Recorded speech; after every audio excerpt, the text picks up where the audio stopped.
Welcome to the Spectrum of Health podcast. My name's Jav, and today, guys, we got a very, very special guest, financial advisor, former professional footballer, someone that everyone used to talk about in the change rooms before we used to play West Ham Academy, Kieran Bywater, man. Boom. Thank you, man. Thank you for joining me. Appreciate it. So I really wanted to get you on, mainly because of what you're doing now, but also just obviously I've even though we didn't really know each other too well, played against you as a kid, got a lot of mutual friends. And obviously I came across your Instagram page and what you're doing now. And I just thought like you'd be the perfect person to have a conversation with. So I appreciate you jumping on, man. I appreciate your time. No worries, mate. Yeah, I appreciate you coming on. Thanks for giving me the invite, mate. Thank you, man. Thank you. So, man. So really what I want to try and do is kind of just get into a bit of a conversation about how you got into football, your background, how you started, and then obviously really dive into what you're doing now with the financial advising and the wealth management and kind of just go from there, really. So I guess really my first real question is kind of like, what got you into football, man? How did that journey start? Oh, God, taking it back a few years now, mate. No, to be fair, it was just through family. I think it was more my uncle. So I was born up in Manchester originally. My mum's brother was sort of obsessed with football, if you like, and just went to Old Trafford as a kid, that sort of stuff. And we ended up moving down south, and I just was obsessed with it, mate, to be fair, like anyone, just watching it on telly, just playing football with my friends and just non-stop. And yeah, that's how I sort of got into it. And then just like anybody, joining your local team, and then just things progressing from there, really. Cool. So at what age did you get into West Ham? Probably, yeah, it must have been 5 or 6. Like I started playing for a local team then, and then I went from there, and then I went on to play like Centre of Excellence at Cambridge that they used to have at the time. I was probably about 8 or 9 at that point, and just was there for a couple of years before, bigger clubs, bigger academies start sort of sniffing around, if you like. At the age of 10, I was at the time. So you was at West Ham from 10 years old, yeah?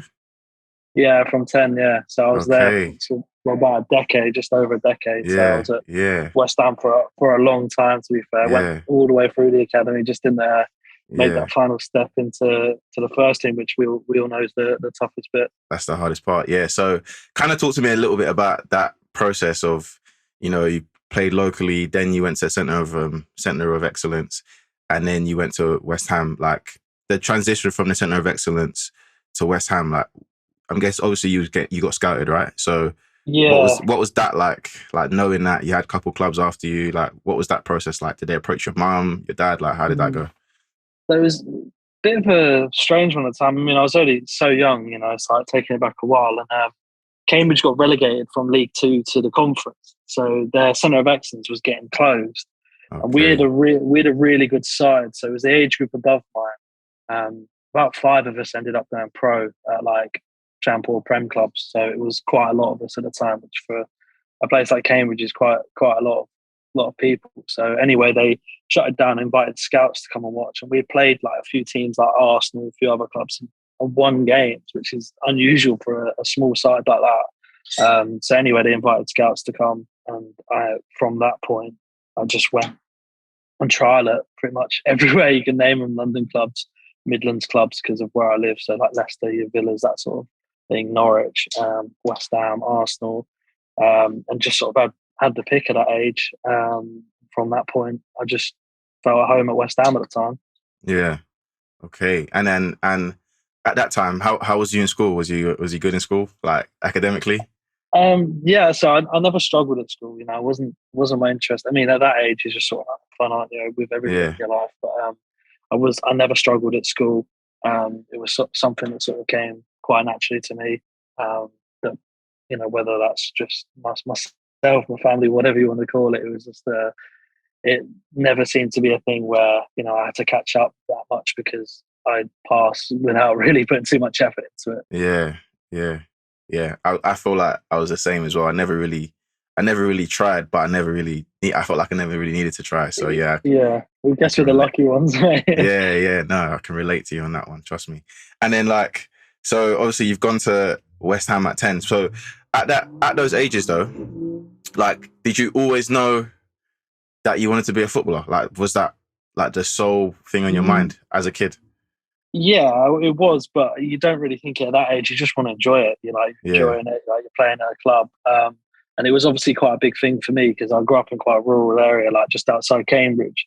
And you go into, you go into London, team in London, the boys from South London. There's, big personalities and yeah, different types of players that I wasn't used to. Do you know what I mean? But like I fitted in like, straight away, obviously with all the boys, just because of my personality at the time. And then just went to where I was enjoyed it the most, the atmosphere and that sort of thing. So that's why I went there. And then I guess you know what it's like going through an academy. When you're at Palace, it was you just start getting to the point of right, okay, especially in those age groups, you get to about 13, you can start seeing the best three or four players in an age group, and they're the ones that sort of everyone sort of prioritizes, if you like, at the academies. And I was sort of one of those within mine. yeah, yeah. So I guess, so would you say that around the 13, 14 ages when you started to think, okay, like this could be my life, this could be like my career, this is what I could do for a living? Yeah, I'd probably say so. I think it was around 13, 14 when, I was getting good indications from the club that they were going to sign me on after I left school. This is sort of year 9, year 10. I was only 13, 14, and I was already in talks about getting you sorted out for that because I was sort of flying at that point as a teenager.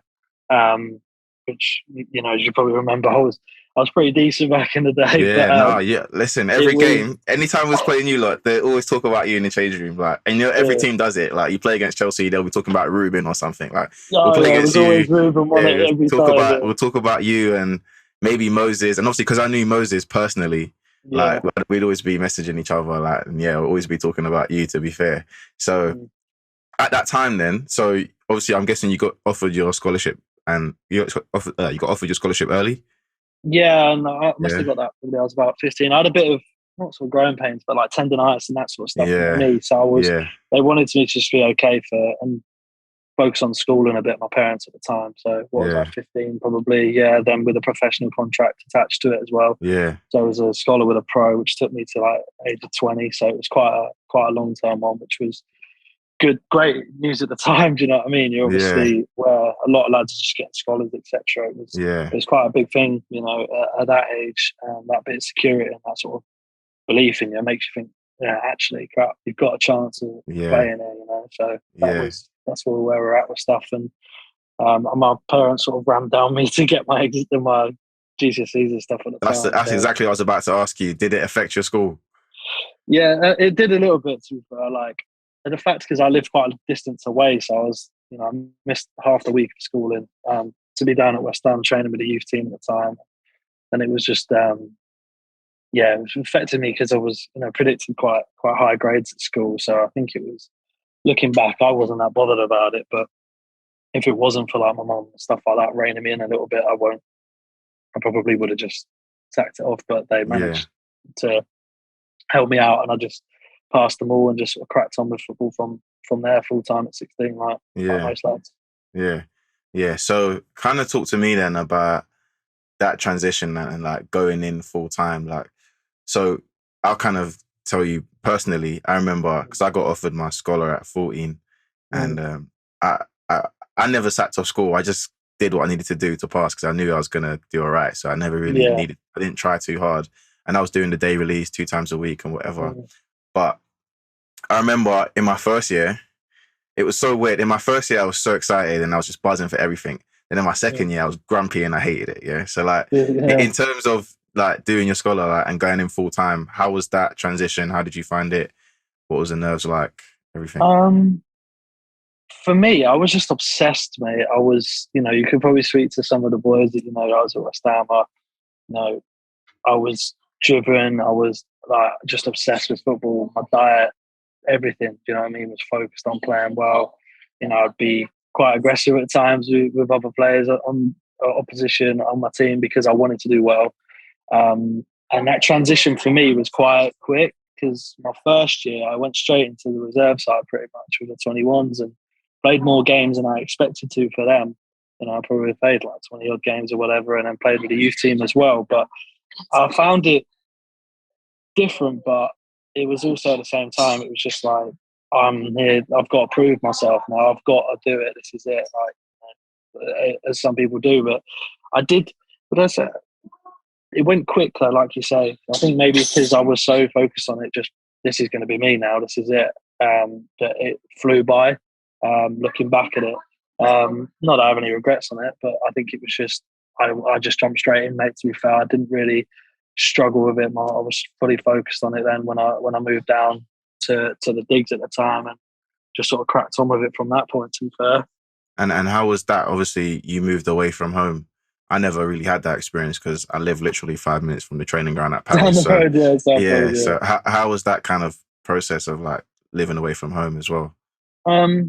It's tough. I think it was what I was there for. I was just so focused, man. I didn't even think about it. Like obviously I'd been away for half the week and stuff like that. But I think maybe you get caught in the bubble a little bit more when you're there full time and you're living down there and you're with other players all the time, where you could go home and you're speaking to your family about different things. You didn't really have that. I think I had a conversation with my parents about this probably not too long ago, just talking about different things, and that came up. It was like we could see you sort of getting into that bubble, etc. Even though you subconsciously don't see it, but it's maybe because you can just offload at times, maybe with what you're thinking and feeling and stuff. You're just such a young person still when you look back at it. You're 17, 18, but you didn't have that sort of person to speak to. I see they're trying to do it at clubs now, but when you are pissed off at stuff, it was more, okay, I'll speak to the coach, I'll knock on his door because that's what they say. But whereas other people would probably just go and speak to family members, etc. I'd obviously speak on the phone, but being there with them, they could, it's probably a bit better. Yeah, But that's for probably sure. one of the difficulties, I guess. Yeah. And then so you mentioned in your first year, you was already with the 21s and that. So like performance wise and how you felt you was doing, obviously your first year, it sounds like things were going well. How about your second year? Same kind of Second thing? year's youth team.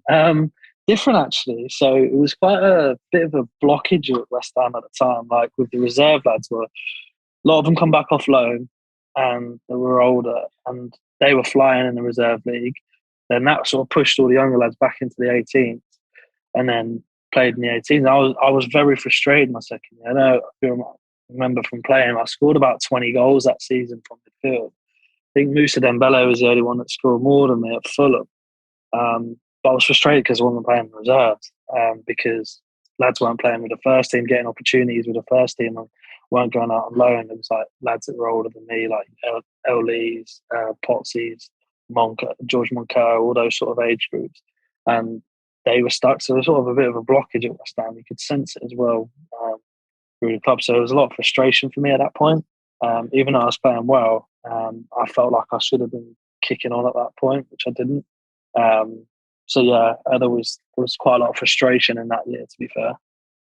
And then, so and even though you're scoring goals, and I'm guessing obviously you're talking to the coaches and that, and were they kind of communicating why you weren't fit with the 21s anymore? Yeah, purely because of that sort of that blockage that had lads to come back off loan. They needed to play. Where are they going to play? They're in that age group. I did play. I did play quite frequently. I was always in the squads and that, but I wasn't playing. I felt like I should have just been playing every single game.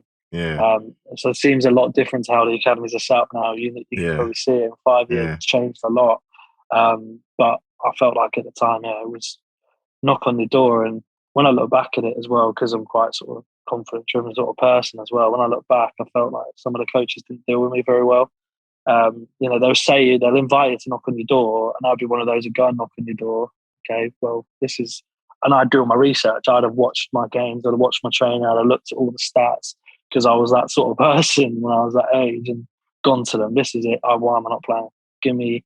And they almost felt. I look back, and some of them felt a little bit threatened from that, maybe, or the authority, which is understandable. But I was just like that, and I didn't really care about the other people that were ahead, what their reasons for being in the reserves. I just thought, why am I not? That was my purely thinking at the time, which is everyone was after themselves. I think that's what I was like. Yeah, that makes sense. And yeah, I know what you mean, because sometimes even though they tell you to come and talk to them, they don't really mean it though. They don't want to. they say they want you to talk. Yeah, they don't really mean it though, because they don't want to have those difficult conversations. Yeah. And especially if you're someone that's going to go in there saying, these are the stats, this is what I'm doing, and this is what this guy's doing. I should probably be playing ahead of him, really. But Yeah, and yeah, it was never like I was never the person to like dig other people out, and I yeah, never said yeah, was like that or say, "Oh, why is he playing?" Another, it was never like that. It was just about me. Do you know what I mean? yeah, yeah, Your yeah, coach be developing me. It was purely that, and I never. Obviously, there was competition. There is in your age group stuff, but I never saw it as that. I never once saw it as like I want to do that against him because he's there. It was just purely for me, yeah, yeah, and obviously, especially in under 16s, under 17s, under 18s, like you was probably quite a high profile player or someone that they had big hopes for. Was you ever promised anything? Like, because some players, I can even think back at Palace, like some of the bigger names, they were almost promised from certain coaches that you're going to be with the first team, or they were given some sort of assurances Yeah, I think verbally anyway. yeah, I think that I had a lot of that. I had a lot of Okay. that at West Ham. To be fair, England are watching. Yeah, this, that, all of this stuff. You'll be in the next squad. We'll look at renewing your contract. And I had contract offer pretty much in my last year before I left when I was like 19, 20. And then there was obviously the big story about what happened with all that sort of thing. Don't know Hunger in Paradise, but then it was just like you said, it was just hot air, mate, and difficult to sort of see it at the time. But it was almost to try and just keep you sort of without looking at other options, or maybe speaking to other people, especially because I had a couple of years where I was really sort of pushing on. As you've said, and you're aware of other lads on the circuit and stuff like that. It was just one of those where, yeah, probably because I was doing well to say certain things, but to materialise with the England squad, stuff like that. And I knew they were watching it a couple of times around that sort of age, but when you see it released, no conversations from them, no calls. So it was just, why are they telling you that? It's strange looking back at it, but what it is that people talk a lot of nonsense in football, mate. To be fair, as you Trust me. come across, So kind of like when you, so you did a 1 year scholar, then what was it, 2 year pro? Yeah, it would have been, that's it. 2 years. So then in your last year, kind of talk to me a little bit about like how that kind of played out and the kind of transition of not continuing. Yeah, my last year was a very strange one, mate. So I went into the reserves. And it was in pre-season. I remember the then academy director called me in after a pre-season game at Cambridge. I think we played like Espanyol or someone random like that. I don't know, it was like some little trio tournament, and they said, pulled me in and pulled my dad after, like, said, you need to renew his contract. How have you already going into your last year now? Why has it not been renewed? And we're like, well, we've not had the conversation about it. I'd left a certain agent at the time looking at renewing it, and I was like buzzing, pulled in pre-season, like, want to extend your deal. Captain, we want you to be captain in the 21s now. This was a new person that came in. I was thinking, this is looking great. Do you know what I mean? Like, after the frustrations of the previous season, even though I'd done well, he'd looked into that, and I was thinking, yeah, this is great. And then played every game.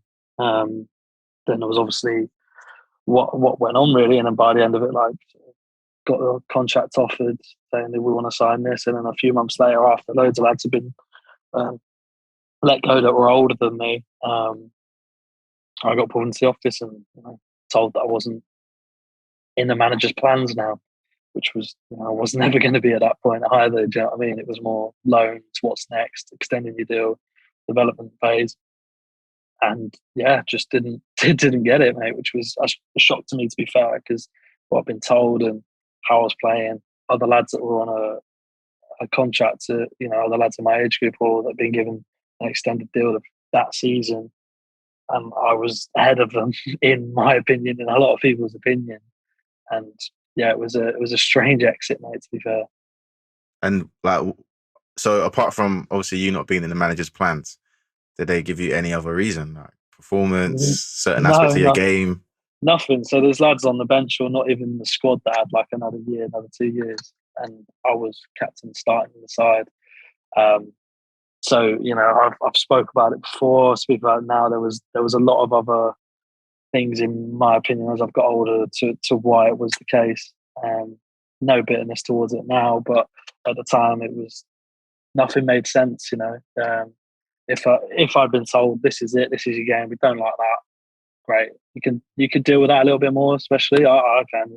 someone criticises me with work now, fair enough. You'd rather Yeah. that than just being uncertain. And I deal with all the people I work with in that breath, maybe because I've learned from that.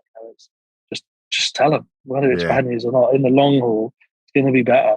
Rather than beating around the bush or there's other things going on. But it's all hearsay. Whatever happened happened. So disappointing and surprising at the time, though.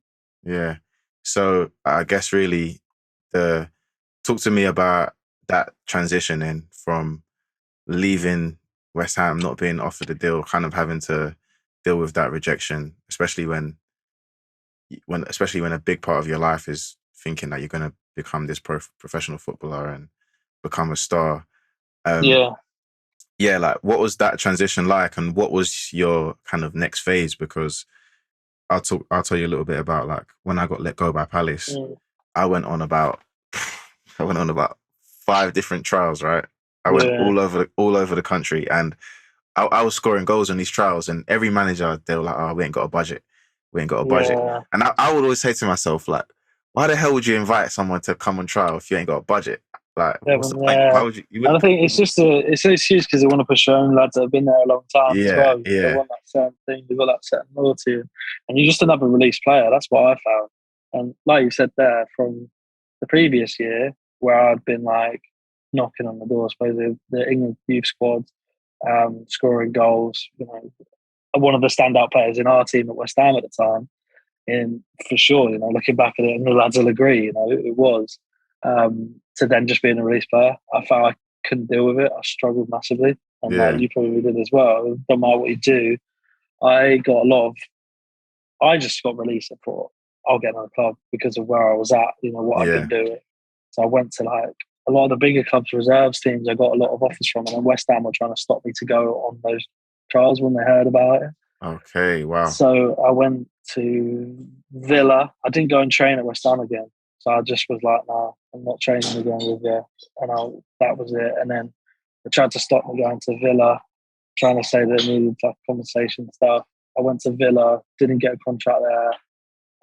So I went on a few other trials. It was at the end of the season at this point. And then I went on holiday to Portugal with some of the boys to Elliot's dad's place out there. And we just switched off. Do you know what I mean? I was like, right, okay, see where I'm at. I was still under contract at the time till like July, August, or whatever time it was. I was like, I get something sorted. Anyway, I get back, phone call from who was it from? Derek Langley, who was the chief scout at Man United. And Warren Joyce as well, missed call from him. I'm thinking, what are they ringing for? Rang me up and said, coming into United, start pre-season. So I went up to Man United with when Warren Joyce was a reserve manager there. And obviously, at the time, it's just other lads that like Andreas Pereira, all our age group, Ashley Fletcher, a few of those others. Scott McTominay was a young lad there. Lingard was in the Resis at the time. They're just lads I've trained and played against before anyway. Went up there to sort of look to ship me out on loan and try and do it that way.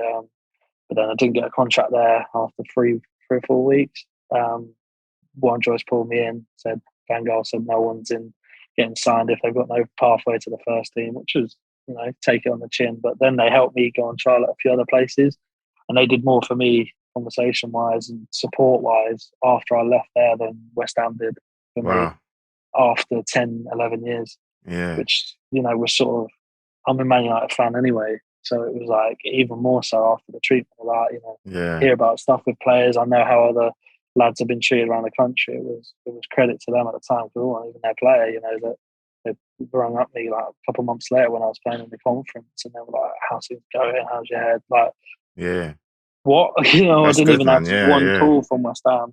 And it was just like, just because of that sort of respect, really. So that was where I was at. And then I was done with trials. So I went and played for my manager in the conference. And from that point, I played there for a couple of months and hated every minute. I was 5'9" midfielder. I was like standing in the middle of a ping pong table, mate, and crap pitches. How am I here? Like, it was constantly in my head. I struggled off the pitch and moved home. Like, loads of my mates were still playing and going on like to top level, and I was thinking, how's this happened? Do you know what I mean? Overnight. And you get in that self pity bit, it's difficult not to at that age, So I think that was where it was at. And then, yeah, just struggled, mate. And I guess that leads us on to the America bit where I just sort of Yeah. jumped out there, you know. Yeah. So what made you kind of go out there? Because obviously I went out there as well. Yeah, Um, yeah. I was gonna say that you had yeah. similar Yeah. experience. So yeah, I had knee surgery, and then I played non-league for like 2 months, and I was like, nah, I can't do Yeah, this. So I just took more time off, recovered, and then one of my old coaches at Palace, because sort of like you, right? Once I got released, I never had a word from Palace again. yeah, But one of my old coaches, he called me and he was like, "Oh, you got good grades. Like you could do that if you wanted to, and like it will be full time. You'll enjoy it." And I was just like, yeah. at the time, sort of like you were saying, like the self pity. I didn't know what the hell I wanted to do, so I was just like, you know Mm, what? Let me just go, man. I ain't got nothing to do. They literally didn't have mm. anything to do. I wasn't doing anything, so I Yeah, was yeah, like, what we doing there? yeah. So I was just like, I'm gonna go. Then I just went. That was literally it. Just went. So yeah, how did you kind of get into that? Wasn't enjoying it, even though I was doing all right when I was playing non-league and clubs were coming to watch and stuff like that. It was my head was gone, mate. I was struggling with all the stuff off the pitch I had when I was younger. I lost a couple of friends and things like that, which is people didn't know of me too well, and I struggled, mate. There's no bottom line of it. Mentally, this head had gone from that person who I was that you would have played against, and now it was just not me anymore. And my mate was over in America, and he was just like, just come out." And I was just like, "Nah, I'm good enough to play it. I'll crack it out." But it was just killing me, mate. And my family saw it as well. We wasn't the same person anymore, and was doing more damage than good at that point. And whether it was too soon, whether it's this, that, you don't know. But I just made the jump. My mate was playing out there. Jake Young, who's Luke Young's brother. You remember Luke Young? Before Yeah, that, Jake, who's a few years older at West Ham, he was out there. He did a scholar, and then he was just like, "Mate, come out, he'll love it." And there was one day I was just on the pitch, and I just had a breakdown, mate. It was just raining. Done. Just walked off the pitch and said, "I'm done. I'm going to America." Just broke down, like, upset, and just went out there. Got sorted a couple of months later. I was a month later. I was on a plane going out to America, thinking, how has this happened? I was at Carrington 4 or 5 months ago. Now I'm on a plane to the States. It was a whirlwind, mate. But I'm yeah, glad. I'm glad I did it. It helped me massively. yeah. And where did you go again? Charleston? Is it Charleston? Charlton, that was it. Yeah, Yeah. So I was banned my first year, obviously, because of pros yeah, and money I'd earned and all that sort of stuff. So it was out of the first year, and then I played and we won it in the first year, the national championship, and then we won it, and I played really well the whole season because I was just enjoying it, mate. I was just in the sun lifestyle and that. yeah, And I sat down with our coach like 2 days after we won it, and I said, it's back. I said, I need to do more. This ain't enough for me. I said, this isn't. That was a conversation we had, an honest conversation. I said, I need to get back playing pro again. I was like, I'm not satisfied with it. I said, if I don't do it one more time. So he was like, right, okay. So he goes, we've had people ringing up anyway after the final saying, can they speak to you? All the Division One big schools, because they knew about me obviously, but because yeah, of eligibility stuff, I couldn't go. So I had literally, you name it, all the Ivy League schools, and Clemson were the main ones to ring. So I went down and visited all these places. They just flew me out everywhere. And I was like, yeah, this is a bit. I said, I'll do a year here, and then I'll just go in the draft.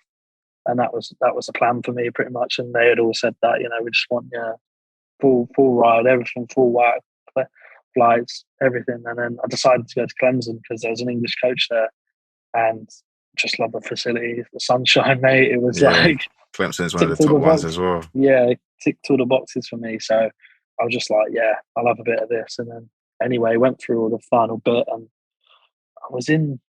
I'm sorry if I'm carrying on too much for this No, no, bit, go but on. so my ex lived in Toronto at the time, so I was seeing a girl that lived in Canada. So end of the season come, I said bye to everyone, like all the transfer stuff's going through to like move across, and said bye to all the lads, said all the staff there, like they were happy. Like they just knew that I should be doing something more. Do you know what I mean? It was small time for me, really, not in a big way, but it was just been at Yeah, West Ham, been at these clubs. It was just I needed to just crack on again,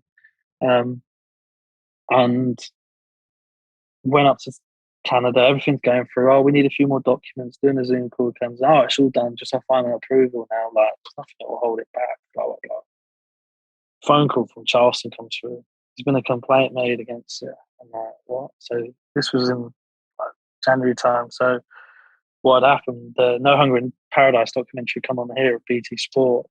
I featured on about academy football and stuff. Yeah, I remember that. Yeah. And the coach of the team we lost to in the final made an official complaint to the NCAA about me playing, saying there's no way he's eligible, blah, blah, blah. If you don't report it yourselves, we'll report it. So Charleston were obviously, we're going to lose our national title.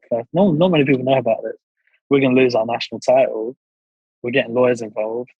We're going to act on that. And bearing in mind, I've left Charleston officially now, so no documentation. I'm just waiting to go to Clemson. Anyway, made the complaint. Charleston pretty much just shut ship, didn't speak to me, were dealing with it so that they didn't get the national title taken away. Clemson couldn't deal with me because I wasn't there yet. So I had to get a sports lawyer involved. So we spent thousands of pounds on a sports lawyer Oh my God. to get me cleared to play. So one, I could carry on with my business degree that I was doing. And secondly, to play. Like, I was predicted to go in the draft, etc. That's what they viewed as me going. And I'm in Canada, so I'm just stuck in limbo. Like, I'm on the phone to my family, on the phone to the lawyer, blah blah blah, doing all this, and it was one of like a few cases that went to the final board of appeal, like 5 people on the board, to approve me or not, and it voted against 3-2, and I got voted against me, so I was banned from playing. They said there was discrepancies in things I'd said. A few bits from stuff I'd written 2-3 years ago going out there, and they banned me completely, so I couldn't carry on with the degree. I wasn't able to play out there, and I had to leave because of my visa. Oh So I my days! So Wow.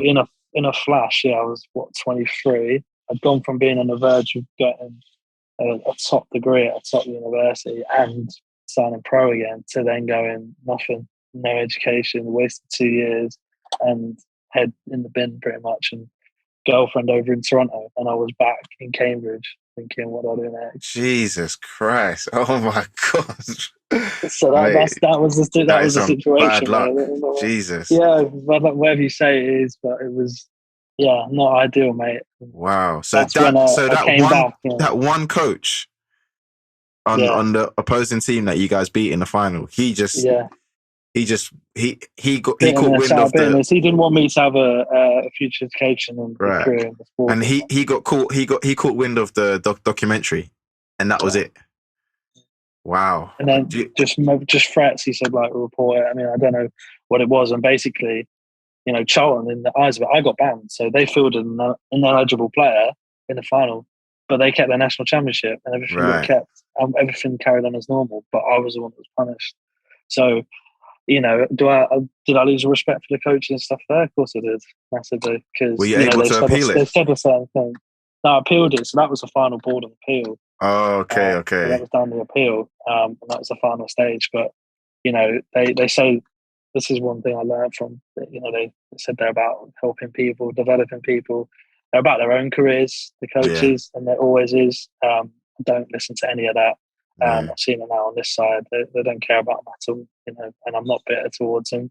They looked after themselves, fair play, but don't present another image of yourself. If that's what you're about, be about it as well. Don't just say one thing and act in another way. So, it was disappointing. And I didn't want Charleston to get a national title taken away, but if I'm getting punished for my everyone's got to get punished. Specifically me, you know what I mean? But I didn't complain. I had to just accept it, and I went back to England, which was then I went fuck pretty much. Sorry for the language. Yeah. But what was next from there? What was kind of like what happened? So you come back to London now? What, 23? Yeah. Cambridge. I flew back to London Heathrow, whatever. I was 23. Went back to Cambridge, girlfriend's over in Canada. What do I do now? I had a couple of phone calls with some lower league clubs that were interested. And after that, and then after the stuff at West Ham, I was like, mate, this ain't going in my favour now. And there's only so much you can take. And I was at breaking point at that point, and I was just like, I remember I just have a bit of a breakdown, like family sort of control me about stuff. I tried to leave, get in my car, stuff like that. I've been like drinking, things like that. And it was just that point, my dad just stood up and just said, my dad was a Royal Marine. He's done a lot. He's led businesses. He's elected councillor down in Cambridge now. And he just said, "This is you're against the ropes at this point now." He said, "You can either be just accept it, keep taking the punches, or you can come out swinging pretty much." And it's not worked out. It's not this. It's not that. And I remember someone said I had a meet with the guys at the players net who help players sort of in transition, and he just said to me, "You're in your self pity party now. No one's going to be there. No one's going to be, helping you out for the future. You've got to just come out and show what you are as a person now. Forget everything Yeah. else." And that was the biggest bit of advice. That just I lied in bed that night. I just thought, you know what, they're right. I'm just feeling sorry for myself. Seeing my other mates playing football, in the championship and whatever leagues there are, and I just had to break off of it, mate. And that was when I just said I'm done, like completely. I don't want to touch a football again, and I've not kicked a ball since.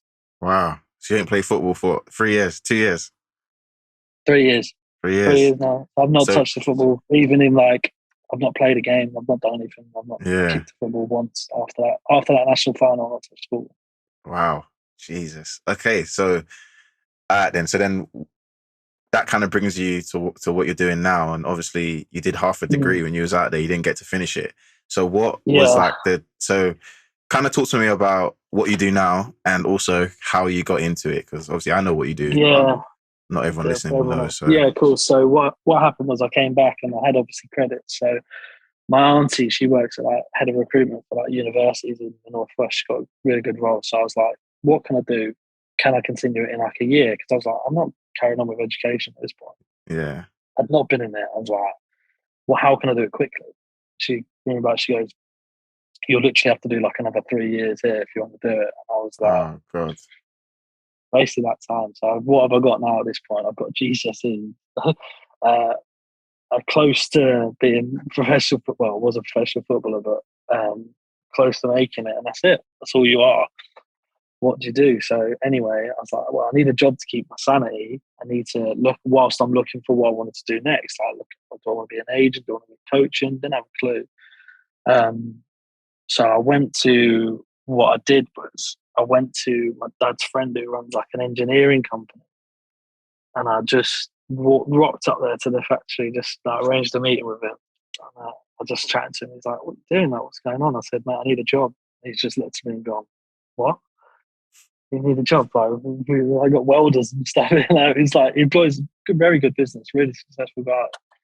I just laughed. He was like, "What? You're not skilled. You can't do anything. There's nothing I can offer you." And I said, "Just give me anything." I said, "Just anything." I said, "My head, I just need to be out all the day whilst I'm looking at doing my other bits. Can it be flexible? Can you let me go to a few bits of this wealth management stuff in the background was going on? Can you let me go to that whenever I want?" And he was like, "Yeah, fine." So all I did from 8 till 5 was just lift metal, clean shit up, accept deliveries into the back of the store at this big factory. And I was just, my head was gone, mate. I was working there from 8 in the morning to 5 in the evening, but then I got the opportunity. I was speaking to people in the evenings and emailing and doing a few bits through my contacts in football. Be an agent, be great, be a coach. But I managed to get a conversation into finance. And obviously I'd looked at business and economics when I was over in the States. And I thought, yeah, that could be a little bit of me. And so I had the option of coming to London or Manchester. And I came up to Manchester for a meeting, had dinner with them. They were like, "We have a retraining program to become a financial advisor. We think you'd be great with your contacts, but we don't take younger people really. We like ex-professionals, so there's accountants, barristers, people that have had their own businesses, teachers, whoever it may be, that have worked, because you've got to have that experience, speak to people, understand it, be a bit self-sufficient." And I took the brochure and stuff like that, and spoke to my uncle who worked in the bank, and he just said, if they're going to pay for you to go through that, and you've got the opportunity to do it, because it's, well, one, you could help players, that could be potentially one, and then secondly, you'll have a great career and build a great business for yourself, which is something I looked at. And so whilst I was doing that, they said, "Oh, you got to pass an exam before you have your final interview and business plan." So there was 5 interviews. There was business plan, working 8 till 5, studying investments and pensions, etc., till midnight, 1 in the morning. I'm repeating. This was in November, December, so it's freezing. And then in the evening, I'm going from dealing with people that talking down on me there, like, to then going, right, I'm doing this in the evening, just fully focused, girlfriend over in Canada, no mates around because I left school so young and moved to London. All my mates are playing, good or bad, all my mates are playing football all the time, professionals still. And it was just like, right, this is me against it. And I managed to get onto the retraining program, well, what, 2.5 years ago now, 3 years ago. And yeah, just managed to move up to Manchester, got on and qualified within 9 months, and then been working 2 years now. Okay, so after That's the you, story. Yeah. that's crazy, man. So you qualified as a, so what was the qualification like a, Diploma in advanced financial planning, however you want to okay, word it. Yeah. yeah, So okay, and then so then after you got qualified, what was the next step in terms of like doing the wealth management and so yeah, on? so you go by yourself. So you work for yourself. So you either go within a practice, which I've done, or you set up a business completely. And I was so young, I was like, well, I want to learn off someone that's Right, successful yeah, within it. I said I'm self-employed, which I am now, but to learn the ropes. And COVID hit a month after I started self-employed. So, and I started a job to face people.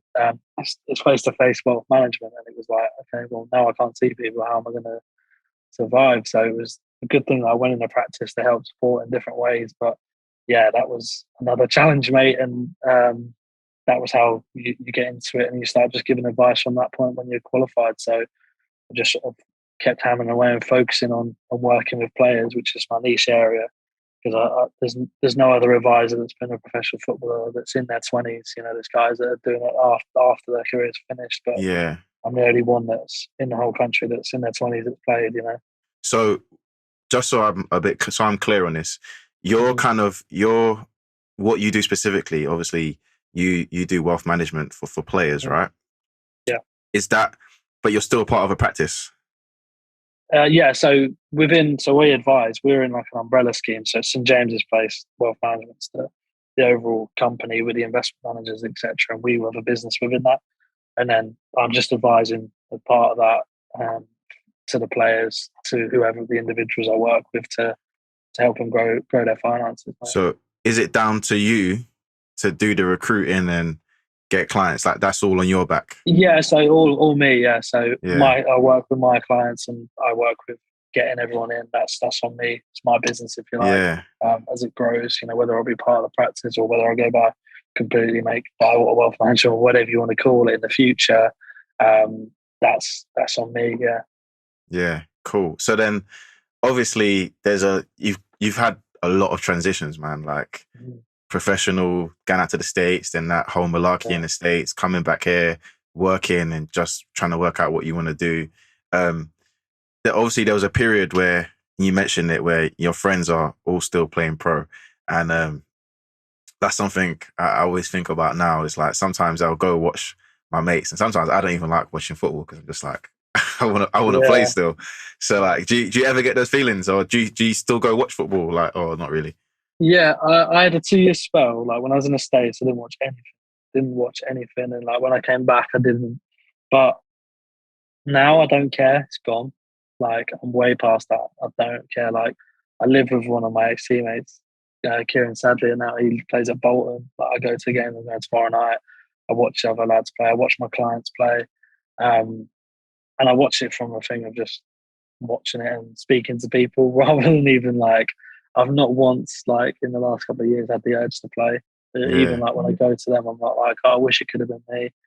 I know what it's like now. I know what things can happen, and I think it's just accepting that. And I read quite a lot of like philosophy, like stoicism stuff now as well. And it was like, you know, you can be better or be bitter. It's one of the two, and I think that's what I wanted to be. And you know, I want to help lads because I see the other side of it now. That's bottom line. You know, I'm not just trying to make money out of it. Yes, I get paid off of it. Yes, I'm trying to build a business, but ultimately, I know what it's like when the phone stops ringing. And whether it's going to be 29, 35, I know that all that's going to be there is your family to pick up the pieces and what you've got in the bank and what direction have you got to give you that platform to go on to the next thing. Because I know that if you've got a strong platform financially, that transition that you have to deal with emotionally, emotionally re-identifying yourself. Trust me, if the finances start becoming hard, that's all a lot harder as Yeah. well. So making sure that lads, whether they've, I've got lads from Premier League clubs down to League Two, and it's similar planning but on different scales of what they're going to do and how much money they're going to make. Of course it is, but ultimately want to put them in the best position possible to Yeah. be better. And then when it ends, you're in a good spot. Yeah. And then in terms of like the actual practical things that you do with players and from a financial perspective, I've got a few questions about this. So in turn, I guess the first real thing is that I want to know when you've got lads that they're playing professional football, what are some of the things, like let's say you're sitting down with them, you're having a meeting with them, what are some of the things that you are able to offer them? So it's more about the lifestyle planning, and arranging the financial plans, investments and retirement planning around them. That's the focus. I specialise in the PFA pension, so I give them advice around the PFA pension. So any of your ex-teammates or people watching it, I specialise in helping them with that and, understanding it as well. I think that's key. So just to cut it short, there's three bits. It's understanding where they're at now and their career now, what their contract is, where they're going to look at playing, how do they see it progressing, retiring from football, and then retiring later on in life. So it's about building a plan around those things that's flexible to them. That's the focus, and then the budget comes into that. So what you're spending, etc. How much are we going to put towards aim one, which is the next 5 years, aim two, the end of your football career, and aim three, the third bit. And that's when my advice comes in of how much I think they should. I'll advise them on different savings plans, investment plans, retirement planning. Yeah. For those three areas, mate. Yeah, and obviously, I'm assuming you're having lots of calls and trying to not pitch, but trying to get a lot of players in, right? When someone turns you down, but says they're not looking to work with you at the moment, doesn't go ahead. Yeah, like what are some of the reasons? Because is it that they don't see the value in wealth management at this time? Because you know what sports people are like when it comes to money, they think it lasts forever. So like, what are some of the things you get? Because like, and I like if I was to compare it to like fitness, and when I talk to people, I might get guys that say, "Oh, it's not the right time," or "My missus," or "I won't be able to train." Like there's always an excuse. So like, what are some of the things that you get? Risk.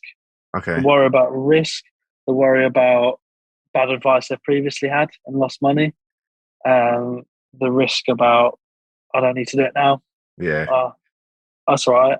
Oh, that's fine. I'll just look at it another time or in the future, but it's too late then. Yeah. It's not about timing. It's about timing. It's about how long you're doing it for. It's not about just trying to time it, because if you're investing and doing for retirement planning, if you're trying to time it, you've got to time it twice to do well. You've got to time it to when you put your money in and then time it again when you take it out. But if you're just looking at spending time in they've invested, you've only got to time it once, and that's taking it out. And that's a lot easier to do than it is to jump in. Yeah. So that's what I'd say to people on that front. And, I can go into details, inflation's a certain where it's at, tax benefits, loads of stuff. But ultimately, it's like anything, you've got to want to help yourself as well. But I do feel like I've got that benefit being younger, being around players that, they trust me because I'm not going anywhere as well. Yeah. I can help advise for the next 30 years, and whether they're a footballer or not in 10, 15 years, I'll still be advising them, still be helping them with their pension. Yeah. I'm not going to be one of the people that's just there for their football career. I'm there for your life. Yeah, it's different. It's not like an agent. Exactly, or coaches. Do I care about how their football career goes? Of course I do. Want them to make as much money, want them to progress, but do I care? Not really, because I know no one's going to care if you've played 150 games for Middlesbrough, 100 games for Peterborough, 50 games for Liverpool. In 15 years' time, no one's going to remember it anyway. Yeah. So you need to put yourself in the best shoes, or no one's going to feel sorry for you when it does come to an end. Yeah. And then to continue from my last question, then what are some of the mistakes what some of the common mistakes you see that sports people are making financially? Overspending. Okay. as a lifestyle goes up, new contract comes in, overspending. Um, that's it. It's purely Yeah. it, and not Like, understanding like the benefits. It's the lack of education, the lack of people around them to help educate them as well, point them in the right direction. Because I say it as well, there's a lot of agents that like don't want to speak to, or they'll because they think of the risk and it's on them, and they're worried about that. But get a few advisors then. Speak to a few advisors, whether it's me or not. I don't. I'm a big boy. I can deal with the rejection if you fit with a different advisor. I've had it loads of times. I'm just glad they're getting advice and the right one in the end. I will. There's a lot of players out there. I know I'm going to advise a lot of players over the years to come. I'm not going to take it personally. If it was personal, then fair enough. But I think at least you're getting the right advice. So I'd say that to answer your question, really. yeah. And is that like things like cars and all the luxury stuff that they don't need, like when they Yeah, I say think it's just overspending? they're looking at it in a different way. It's like what card you turn up to the training ground in. It should be investing pension side, because you'll be a lot wealthier in the future if you think that way first before the other Range Rover that you're going to get for your missus, and different things like that. Okay, everyone wants nice cars. Of course they do. Do I want a nice car? Yeah. Do I want to build them? I'm in an apartment at the minute. Do I want to have a big house in the future with, well, I'm single right now, but with your partner or whatever it is? Yeah, of course I do. That's the goal, and you've got to fit those goals in. But you want to make your doing that sort of risk adjustment, seeing when that income's going to stop, because it is going to stop, and the expectations that you're going to earn that again, it's not going to happen unless you're very switched on business wise, or you're a very driven person to go again. 9 times out of 10, the players aren't going to earn anywhere near what they're making now. Yeah. And I'm saying the same for like League One players, that are on, might be 150 grand a year. Okay, you've got to be quite successful at what you do to make that again. And chances are, once that income stops, okay, you got your mortgage payments, your car payments now. When's that going to run out? Because it will be in a few years' time if you're not careful. So helping them understand that and starting as soon as possible is probably the main thing for that. Yeah. And why do you think that there is such a, I mean, I probably got an answer for this, but why do you think that there's a lot of players who they don't know what to do with their money, and they don't understand like the long-term side of things? Obviously, there's not enough education, but why do you think that is? Like, why do you think that? Because I can remember, I don't think I ever had anybody come in when I was playing full time to even talk about, financial finances planning and stuff. and Yeah, I think there are clubs now that they do it, and I know it's like sat in there. You don't really listen. you're not Because I listening. didn't. I was Yeah, so yeah, driven with the football, and that's why I've not really gone into clubs and gone for that approach, because it's more that personal side. Because I'm not there for the player, I'm there for the person, and that's why I'm approaching it that way. Because you stood there, you're there for the player at a training ground. You're there for the player. It's not about the player. It's about the person and the money they're making. And I think it's one massive thing is living up to the footballer image. It's guys across the divisions that are trying to be like the Prem players because they're ballers or whatever. You know what it's like. Get caught in the bubble. What you got? What's your flag? They can maintain that lifestyle when they're done. When they're on 50 grand a week, 60 grand a week, because they will be getting advice because their agents will be like, we need to speak to the finance advisor. But the ones that are on 4 or 5 grand a week on a 2-year contract, okay, it's good money, very good money, but they're trying to be, a player that's on a 5-year deal at Man City. They're not on that, and I see it. The disparity between some of my clients, I'm not going to obviously mention names or anything as well. When I first sat down with them, is some of the guys that are on the bigger one contracts that I've got, that long-term contracts, a lot of money. I'm better with their money than some of the ones that aren't. And I think that's because they know they don't need to be anyone. They've got that contract. They're playing in the team. They're very regular, and they're not got that. They don't need anything else for that ego. They're who they are. They're playing in big games on telly. They're playing in this, that, and that. And they don't need to waste it. I feel like that's what I've seen a little bit. But I'm just here to help them in the best way, and as many as possible. And I'd like to think all my clients would say the same. It's been like they're enjoying it. It's helped them, be in a certain position. So I think that's probably one of the issues I've come across with not issues, just where you can work on. No, that makes sense, and I think it's it's worse now than when we were younger. Because we had social media, but it's not like how it was now. Like social media No, it now is wasn't. Yeah, it's not like all the Instagram videos, yeah, all the other stuff. It was a bit of Twitter, wasn't it? Tweet yeah, after a it's game. Twitter. Yeah, it's like Everyone does the same tweet. Good win for yeah. the boys, all that sort of But stuff. now Yeah. it's just like all these kids. I'm seeing like youth team players. They're wearing like Giuseppe's and Gucci, and I'm like, bro, like Yeah. you lot ain't even got a first team appearance yet. Why, how are you I lot even? know. How are you even affording this? Because when I was a Yeah, scholar, it was. firstly it's like Yeah, £100 a week, bro. Like, I know. It like was funny. It's funny because I don't think I've seen an agent or someone I know tweet something about that. It's like people putting about debuts now in pre-season. yeah, yeah. I played for the first team in pre-season. I That didn't don't run my count. debut. I Yeah, wasn't saying it. It's just you played. Like, yeah, this adds out. Like, I wasn't to make my debut. You didn't make the debut. You didn't have this and that. And like you said, it's social media. It's trying to be a certain way. But can you change it? Probably not, But it's about just helping the ones, as many people as you can, because I yeah, know what's on the other side of it. I've experienced it at a very young age, whereas a lot won't till their 30s. And I say it to all my clients. I don't, well, before their clients is, I don't want a phone call from you at 32 saying, can you help me out? Because it's yeah, too late, way too late. It's now. And we all put stuff off, mate. I put stuff off. My parents or friends will say, oh, I didn't do that. You put stuff off. And we do naturally as people, we put stuff off. You might do it some days, you put stuff off. Oh, I'll do it later, I'll ring. And it's about actually going, now, come on, we need to do this now. yeah, Got to do it now because you'll thank me in 10 years' time. And that's all I want. Is the only thing I want from them is to go 10 years' time when we're sat here at 35 and go, oh, yeah, I'm glad I started that. yeah, And that's all. That'll mean way more to me than making a fee off of it at the start. yeah. That's why I'm trying to do it, So Yeah, yeah, man. Cool, man. Well, yeah, man. You've thank you firstly for joining me, man. no worries, mate. Yeah, that was an interesting. You got an interesting story, man. And I think a big part of what I do and a big part of the coaching process is like that mental resilience, right? To just keep going and that's life. I think that's the great thing about sports. It teaches you, even though it can kind of chew you up and spit you out.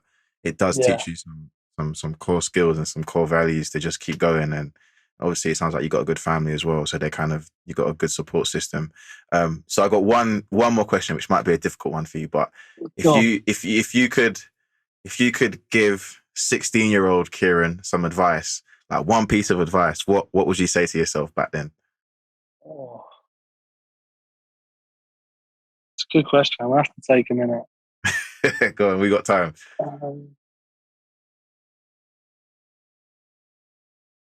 I'd probably say don't get too low and don't get too high. Yeah.